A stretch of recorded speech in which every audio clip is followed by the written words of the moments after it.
Thank you very much, Dr. Pollywall. Good morning, everyone. Today is a very special day for me. I say this because I am about to read the citation of an honorary degree recipient and our graduation speaker, who was not only a former student of mine, I still have the grade books, by the way, but also who was one of the finest collegiate debaters I have coached in my tenure with the Sacred Heart Debating Society. This is a man I know very well and whose career I have followed since the day he graduated from Sacred Heart University. Brian Hamilton, you are a homegrown product of our institution. You are from Milford, Connecticut, and like all of our students in the 1980s, you commuted to and from campus. You also held a part-time job. You excelled in the classroom, regardless of discipline, and you were known as one of our top-tier and highly talented students. You were elected president of student government. You served as an intern for our university's former and late president, Dr. Thomas P. Milady, and you were selected to Who's Who among American college students and awarded the Presidential Medal for Leadership. After graduation, you earned your MBA from Duke University.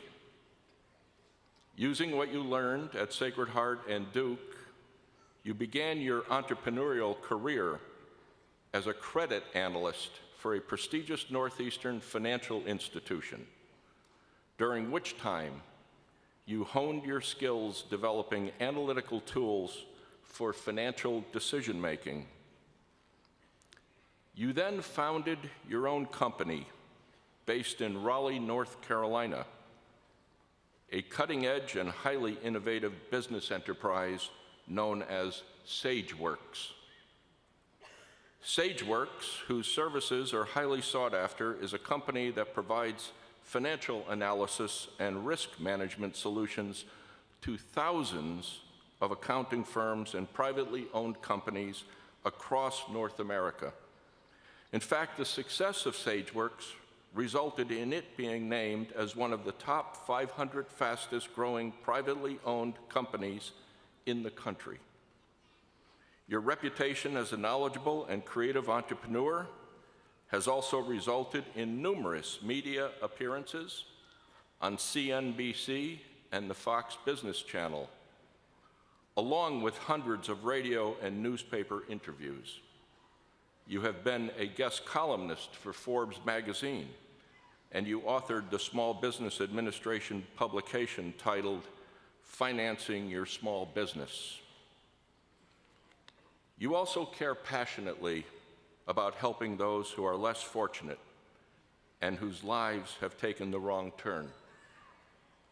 This is particularly evident in the organization you formed called Inmates to Entrepreneurs, which involves teaching prison inmates how to be business entrepreneurs once they are released from prison. This is a form of community service that goes on behind prison walls, and one to which you have devoted countless time and energy.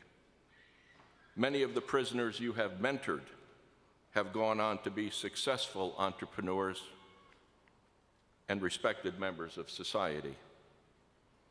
During all this time, you never lost sight of Sacred Heart University. You not only come back to campus to speak to students about entrepreneurship, but you have also served on our board of trustees. In addition, your generous gift has given our campus the Sheila Hamilton Student Success Center, named after your late mother, and the Maureen Hamilton Wellness Center, named after your late wife, who was also a Sacred Heart alumna, a former student of mine, and a very fine individual in every respect. Both the Student Success Center and the Wellness Center are absolutely central to the academic success, along with the health and wellness of so many Sacred Heart University students. This honorary degree is the product of a lifetime of achievement in business and public service. It is for your understanding and sustained record of service and accomplishment in the corporate and public spheres that we recognize you with the degree of Dr. Humane Letters today. Congratulations, Brian Hamilton.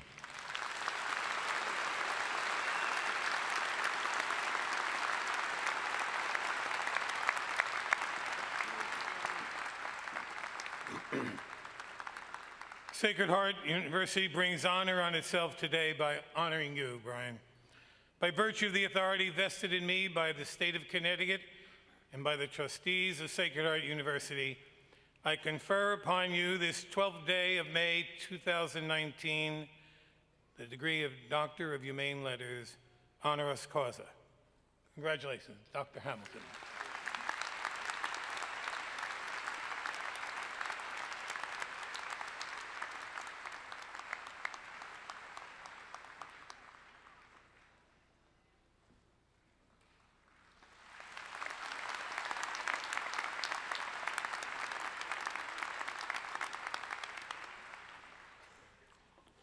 Congratulations, Dr. Hamilton. Thank you, President Portillo. It is now my pleasure to call on Dr. Hamilton to give us the commencement address.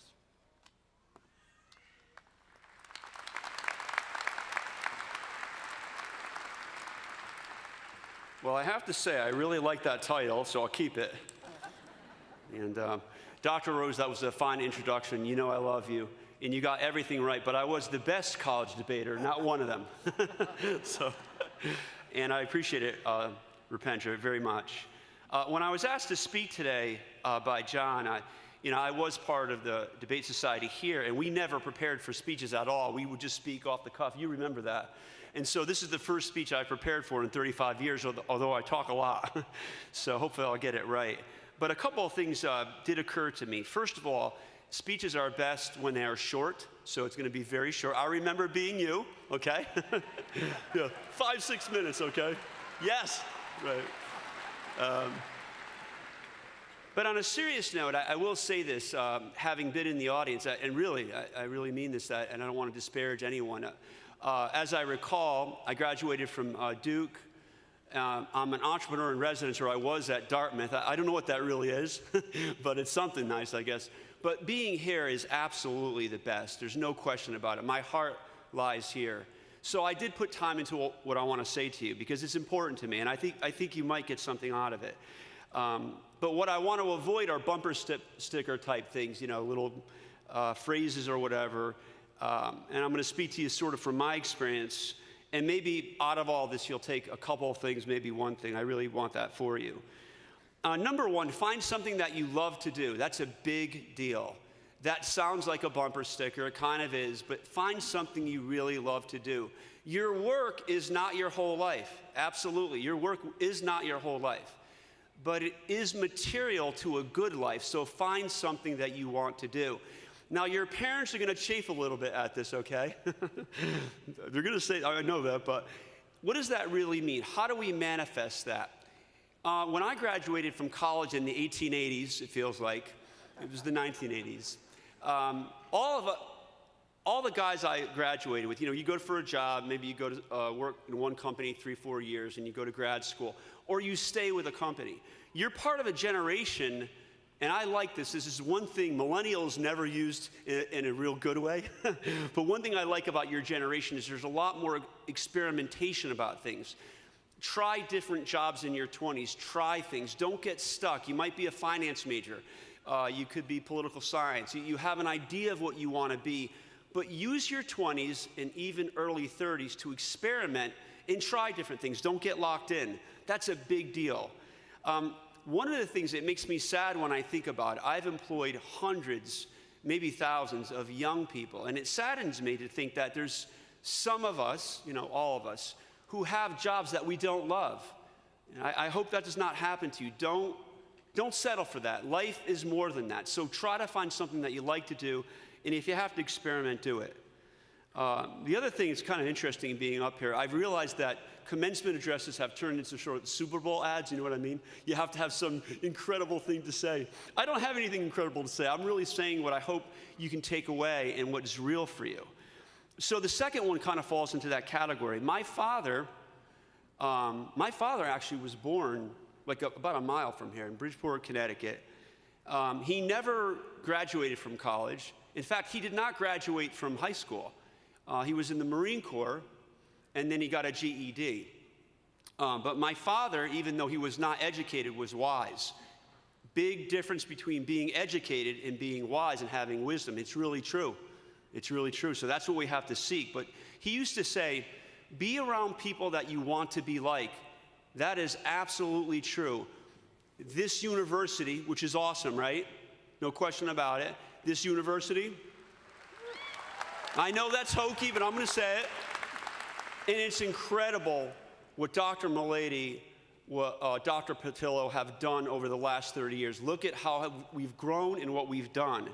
But anyway, my father used to say, be around people who you want to be like, employers, family, friends, because you will take on their characteristics. So be careful about that.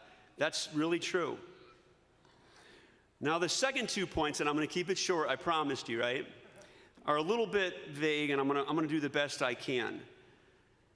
What's the third thing that I've learned in the last 34 years? And I can't believe it's been 34 years, but it has been. What's the third thing that I've learned? Happiness is a bank shot. You don't get happy directly. You get happy by giving to other people. I think that's the way we're constructed. Really. That's the way we are. This is what I believe. It's my stage for a little while, right? This is my belief. I don't know if I'm right. But happiness is a bank shot. It's how you serve other people. Your philosophy, your religion, these thoughts that you have, political views. How do you treat your kids? How do you treat your spouse? How do you treat your mother and father? That's what makes you real. When I look back at my life, and I do, I think about the small, petty, not cruelties, but thoughtless things I've done in my close group. Look at that type of stuff. That's what's going to define your success. How do you treat people around you? But really, happiness is a bank shot. Now, I want to say this. I get a lot of accolades that I don't deserve. And it's absolutely true. That's not false modesty. It's for real. It really is. I started an organization, Inmates to Entrepreneurs. And we help people who have been incarcerated to start their own businesses. And I started that with Reverend Robert Harris back in 1992. Now, why do I do that? Well, you get these people ascribe things like, you're a good guy, you're doing good stuff. Why do I do that? It makes me feel good. So that is a paradox, right? That's a paradox. Those are things that you hold, those are constructs you hold at the same time. If I'm doing stuff for other people, I feel good. So in some ways, service is almost a self-oriented thing. It's sort of the way that we're engineered.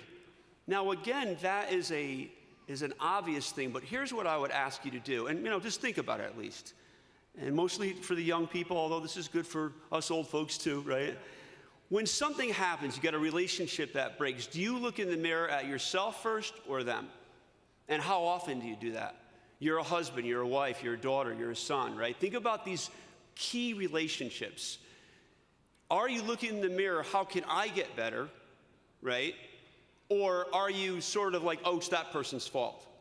Now, I've worked with a lot of people. I've been an employer to a lot of people. And I always want to know, is that person going to grow? Are they going to gain knowledge? Are they going to look inside of themselves? Or are they just going to sort of not blame the world, but just sort of think, oh, something happened to me? So the third one is really super important. But before I came up here, again, I want to make sure I get this right for you, at least give you some information. I started looking on the internet about other commencement addresses, and one guy made a bed and talked about how making a bed perfectly is something he did every day, and that was a big YouTube thing, I guess. And then, and I watched a lot of stuff, but I really wanted to, what can I really give to you? But here's what I did not want to do. I remember watching one about, I think a senator from Michigan, Maine, or something like that, talking about the future of democracy. I mean, really, you know, this is important to us, obviously, but is that really going to resonate with you and change your life? I would say no. So most people like me, we get up, we're kind of talking to ourselves. And I really want to make sure that I'm not doing that I'm trying to help you. But I will take a little bit of a sort of a global look here. Adam Smith wrote a book called Wealth of Nations, and in that, really, he is sort of the god of the free market system, right? That's what he espouses. But what many people forget is that years before, he wrote a book called The Theory of Moral Sentiments. And what did he say in that? He said, sure, it's great that we have a free enterprise system. We want the market to be the arbiter of how we change. I stand before you as an unreformed capitalist, right? But what is that based on? It's based on ethics, a moral compass by citizens, by doing the right things, by giving back. What about the poor folks of this country? There's a lot of them. There's some here, but there's a lot outside of this state. Think about where we are right now, right? Really, like outside this stadium, there's a lot of poor folks. So we can only have a capitalist system if we as citizens do the right thing and give back to people. So I would leave that with you as well. All right, I'm going to tell a Sacred Heart story, and then I'm going to tell you to have fun, because that's what today's about, too, and celebration. When I went to Sacred Heart, it was an amazing experience. I'm the first person in my family to go to college. For my sisters, just by a couple of years, by the way. Sorry about that. But it was amazing to me. I go to political science classes, and they'd be talking about the left and right, and I was like, left of the room, right of the room? I didn't even know what they were talking about, right? It was totally new to me. But here's what Sacred Heart has really meant to me as I think about what I've carried through my life. The spiritual journey.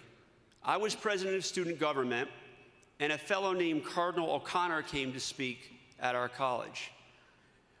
I want to say, I don't know what I was at that time. I wasn't an atheist. I wasn't agnostic. I was sort of an I don't careist, you know what I mean? I sort of didn't think about it a lot. My father always made me go to Mass. But at that time, about 21, 22 years old, I had checked out of the religion hotel. I was just sort of like, forget it. Well, Cardinal O'Connor, I don't know if you remember this, Dr. Rose, but he spoke for 45 minutes with no notes. It was amazing. I was there as the ceremonial leader, you know, the president of student government, all this good stuff. And I was sort of doing what I used to do in Mass, which is, you know, kind of listening, but not really. You know, what do I have to do for schoolwork tonight, that type of thing. And, but he spoke incredibly, no notes. And he spoke about the sanctity of life. But it was amazing, actually. And even now, I know it's hokey. I know you guys are young. I understand that. But even now, I get goosebumps. I think about that. I think it's probably the Holy Spirit, actually. But he said something fascinating. He said, the problem with the Catholic religion is that we don't lean on the New Testament enough. And I think it's true even today. So this is, and actually at that point, because I thought I knew everything, I really did. I was sort of, at that time in my life, I was, well, I don't know, a know-it-all, I guess is the best way to say it.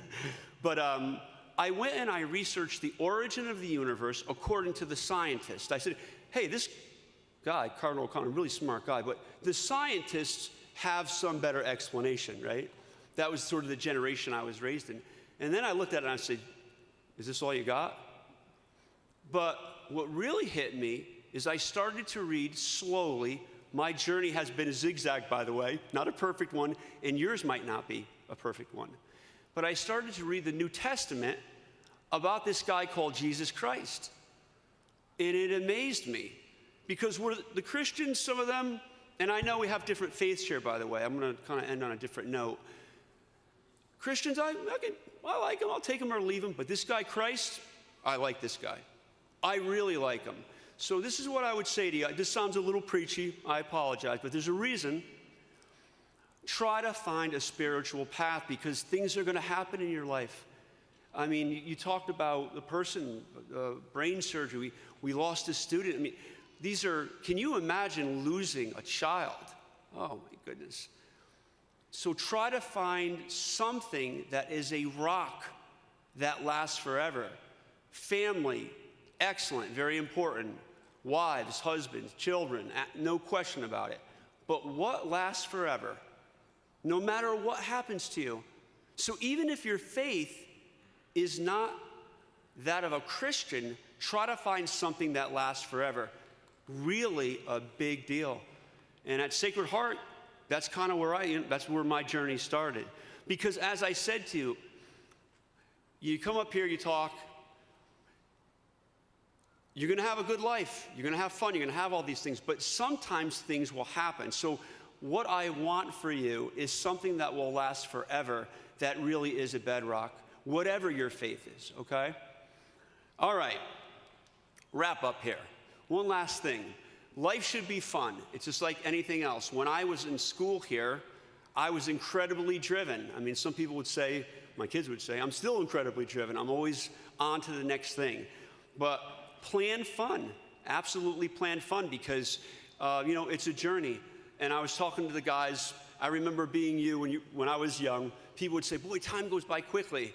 But I remember thinking, well, you're just saying that because you're old, you know what I mean? But it's really true. Time does go by quickly. So try to build in fun, because, you know, it's a short journey. Has Sacred Heart done an amazing job or what? Come on. Come on. Come on. These guys up here have done an amazing job. It's true. It's true. When I came here, this was a commuting college. I don't know how many people we had then, maybe 500. I don't even remember. It was an easier election to win because of that. But Sacred Heart has done a great job. William and Nolan, I love you guys. Don't forget that. God bless you, and best wishes to you.